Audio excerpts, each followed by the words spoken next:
The first time in 3 years, Travis County says the number of accidental overdose deaths in the county are going down. Thanks so much for joining us. I'm Jennifer Sanders. I'm Daniel Marin. The same is true for fentanyl-related overdose deaths. Those numbers come from the Travis County Medical Examiner, who today released some early data for 2024 deaths. Local leaders say the downward trend indicates education and the use of harm reduction tools like naloxone or Narcan are working. Earlier this year, our community was rocked by a surge in opioid overdoses that affected hundreds of patients and resulted in 9 deaths. Had it not been for the foresight and support of our county and city leadership in combating the opiate crisis, I am certain the death toll would have been much higher. And overdoses are the #1 cause of accidental death in Travis County. Last month, the county once again extended its public health emergency focused on the opioid crisis.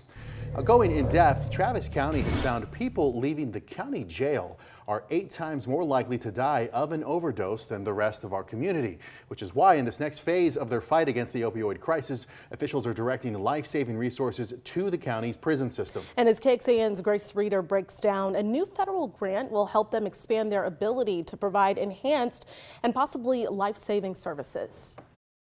8 times more likely to die of an overdose than the rest of the population.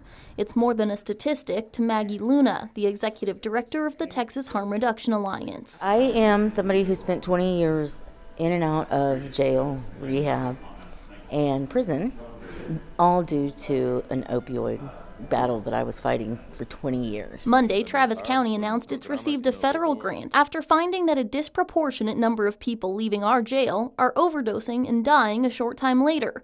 Leaders speculate one reason is tolerance changes while you're locked away, making it easier to overdose when you get out.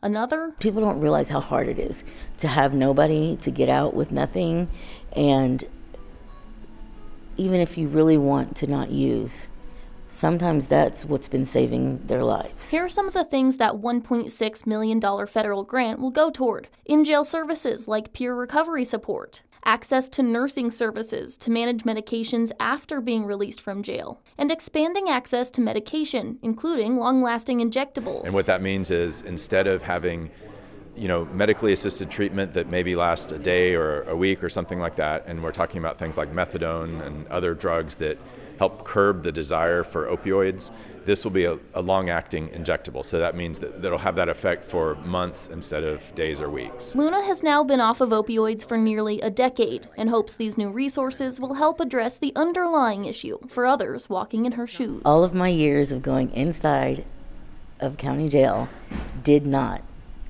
contribute to the 8 years that I have today. And so I just hope that it expands the access to resources for people so there are positive changes for them. Grace Reader, KXAN News. And the $1.6 million grant comes from the Comprehensive Opioid Stimulant and Substance Use Site-Based Program, and that's through the Bureau of Justice Assistance.